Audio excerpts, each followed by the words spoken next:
Hi crafters, today I want to show you how you can make your own heat transfer t-shirt.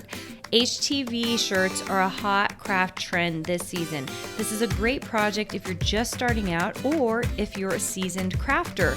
You will love how they turn out.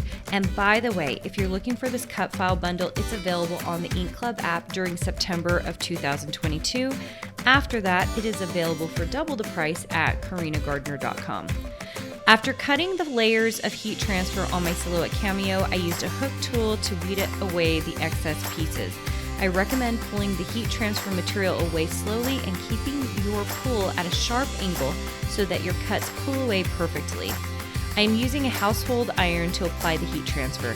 Make sure to first read the application instructions on your heat transfer packaging.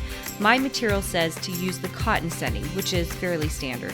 After heating your iron, lightly press your shirt to eliminate any wrinkles.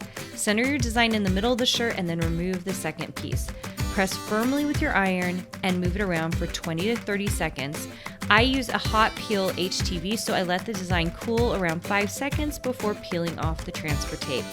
Be careful not to burn your fingers. Repeat the process with the second layer of heat transfer. Be sure to cover any exposed areas of the design with transfer tape so it doesn't fuse to the iron. Finally, I turn the shirt inside out to give the heat transfer a vinyl seal. I've noticed this helps the material adhere better and last through more wash and wear. I can't wait to wear this shirt all season long. It turned out so cute. I hope you have lots of fun creating a t-shirt with this month's cut files. There are so many fun ones to choose from. Make sure and tag us at Carina Gardner Ink Club so that we can share your amazing projects.